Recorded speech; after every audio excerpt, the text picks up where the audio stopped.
Toronto Blue Jays have yet to make that groundbreaking move this offseason, and we're not quite sure whether or not it's going to happen. Obviously, we have some names floating around here, but we want to focus in on two guys this video, and that's JD Martinez and Jorge Polanco. So stay tuned for what's coming up next on Jays Digest.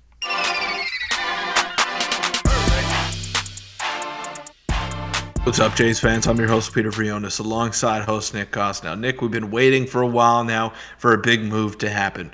I think the fact that IKF, Isaiah Kiner-Falefa, is probably going to be the opening day third baseman has sunk in, but now we got to shift our focus elsewhere, whether it's in the outfield, whether it's in the DH position. I mean, the Jays have some work to do here. They're a good team. They're not a great team as it stands right now, but a couple of the guys that we're going to discuss in the video today might be able to allow them to get into that great conversation. One guy comes to mind for me personally, Nick, but there's a lot of options out there for the Blue Jays to make this team better. Not many free agents have signed. Not many trades have gone down around Major League Baseball. So there's still some room here. There's still some track left here for the Blue Jays to make something happen.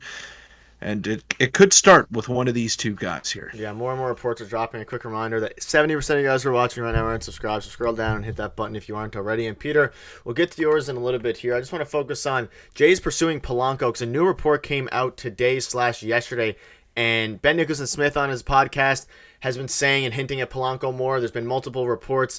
MLB trade rumors named the Blue Jays as one of the best fits according to someone in The Athletic, and this was the blurb. If the Blue Jays were to trade for a second baseman, like Polanco, for example, at least one of the names mentioned would go in the other way. And then also, again, on Ben Nicholson-Smith's podcast, he basically said that it's very likely that the Jays look into Polanco and that they've been some active conversations there over the past few days. So, Peter, Polanco is an interesting guy. What are your thoughts on him? What do you think it would cost in a trade? He's obviously a guy who hits for a good amount of power, especially in that second base position. And this is a guy I wouldn't mind, especially if we're, I guess, starting IKF at third base to start the season. Yeah, well, he can play some third base as well, so I guess that would be the reason for getting him, and he would be an upgrade offensively over IKF at third base, that's for sure. I'm not sure how much third base he played. I have his stats here from last season. He did play some third base. He played some third base, and he's been not really heavily involved in that position over the course of his career. He's been mostly second baseman slash shortstop, but he has the power profile to be able to play there on a regular basis. He hit 14 home runs last year in. Was it 14 home runs? It was 14 home runs last year in 80 games. So that's a pretty good measuring stick there when it comes to his power. He's definitely a guy that could help out this lineup in that department. He's a switch hitter, versatility that Ross Atkins loves. So I'd be definitely open to adding a Jorge Polanco type of player. I didn't know his numbers were that good. I'm definitely in on him now. And especially when you consider the Minnesota Twins where they're at. I know they beat the Blue Jays in the playoffs last year, but they just lost Mitch Garver, who signed with the Seattle Mariners. They're looking to shed some payroll. We know that Max Kepler is on the trade block over there. We know that they're looking to shed some money and they're looking to make their team a little bit younger. Polanco's been there for a long time now, and he could definitely be someone that they're looking to ship out. So I would be in on him if I'm Ross Atkins. Obviously, I'd be in on most people, anyone that could help out this offense right now as it stands. But Jorge Polanco would be a great start, and he would definitely be the everyday third baseman if he were to be brought into the Blue Jays team. Yeah, either third base and second base, wherever he ends up playing would be up to them. But again, yeah, with our positional versatility, it would work out well. And again, another report here. Basically, it's had the Jays one of the best fits for Polanco. Not the first time he's been linked to the Jays. Or does he represent the type of player? And you mentioned it, versatility. He's a switch hitter, mostly played as shortstop and second base during his 10 years, but also, like you said, seen some time at third base, 15 appearances last season. So they could slide him in at third base. He has the defensive tools to play there. So this will kind of cover a multitude of things. You could have IKF at third base on some days with Polanco at second base. And then if IKF is not in the lineup against, depending on maybe a good righty, you put Polanco at third, and then have David Schneider or Kevin Biggio at second base. So it would open up a lot of different things. And like you said, 14 home runs last year. He had 33 home runs 2 years ago in 2021. So if he could bring some of that back. But he would be one of our better hitters if looking and comparing stats to last year, because he has an almost 800 OPS last season. He's always going to, with its power numbers, he's always going to be a guy who hits for a decent OPS. But any final thoughts on him before we move on to the next guy who's kind of been discussed a little bit before? Yeah, you're selling me on him, Nick. You're definitely selling me on Jorge Polanco, and I like his profile as a player. Hits the ball hard. He gets on base as well, so I'm in on him. I'm fully in on him, and he would help solve a lot of problems for this Blue Jays team. I think we both know that we don't want Isaiah Kiner-Falefa playing every day at third base. I think he's a fine player. I think he'll help out a lot this year in whatever role that he's forced into. But being the everyday third baseman with his lack of power and his lack of offensive output, I just can't see that working out long term for this Blue Jays team. So Jorge Polanco would be a massive addition.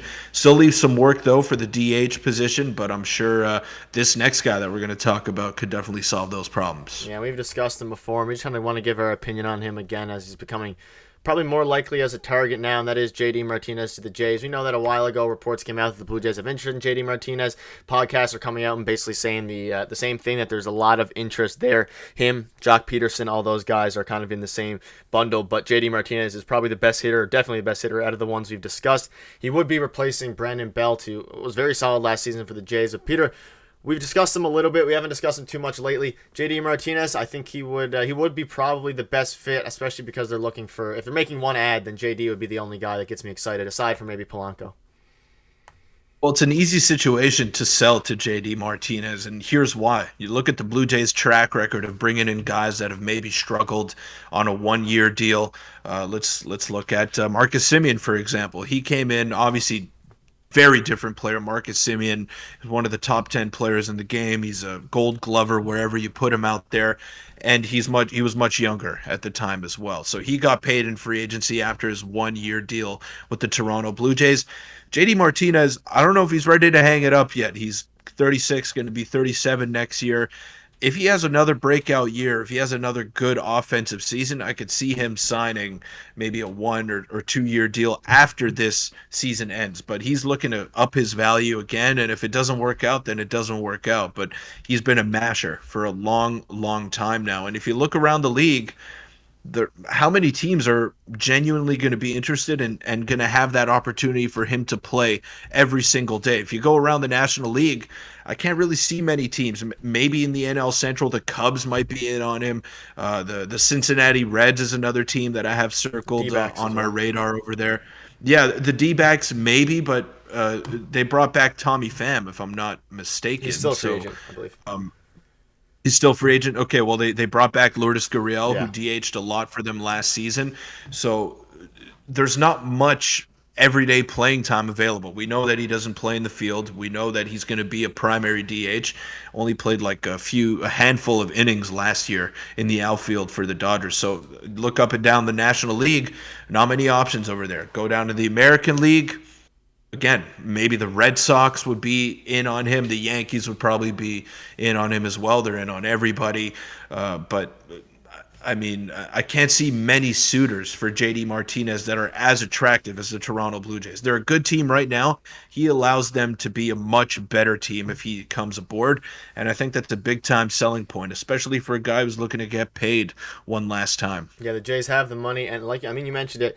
There's not a better situation for, I would argue, JD Martinez as well. And maybe they do a 2 year deal with a team option the second year, or a player option. Maybe that's what it'll take to get him over. But not many teams have specifically a DH spot open, especially from the fact that we're literally would just be replacing him with Brandon Belt, and it would slide in very well. He'd be able to play, not have to play the field at all. And there's not many teams that would be able to do that. The D-backs are, well, you can mention a few of the other ones there, but I think ultimately we've seen the market is not as crazy as it seems. I think Cody Bellinger's market isn't as wild as it seems. There's still a chance the Jays go out and get Bellinger. It seems reportingly that they're just waiting out the market as long as possible because teams are not willing to spend money this offseason whatsoever on really anybody aside from the Dodgers and a couple of the other guys. We saw Kevin Kiermaier's market was down, so this would make sense. The Jays have the money to spend, and I'd say get it done. Any final thoughts before we wrap up?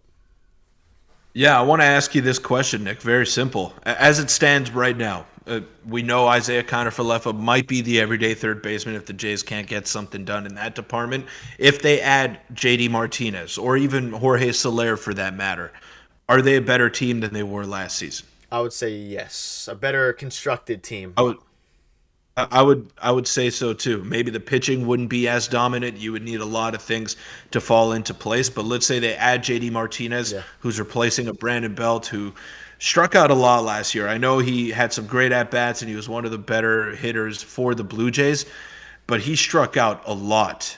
And that power, it was fine, but it wasn't enough. It wasn't exactly what the Blue Jays needed out of that cleanup spot or that number 3 spot. So I think they're a better team if they add him, and you bank on some bounce backs like Vladimir Guerrero Jr., like Alek Manoah. Keep Bo Bichette rolling the way that he's been going the past couple of years. I really think the Blue Jays would be a much better team if they add JD Martinez, a guy that you know is going to produce no matter what situation he's in. He is by far the safest bet out of everyone. And then there's still the Soler question. But hopefully they make a move soon. That'll wrap up the video. Let us know in the comments, would you be happy with JD Martinez or Jorge Polanco? Because I'm kind of getting on the train of him as well, depending, of course, what it would take, obviously, to acquire him in a trade. But that'll wrap it up. If you want to check out our video from yesterday, click on your screen now, and we will see you tomorrow.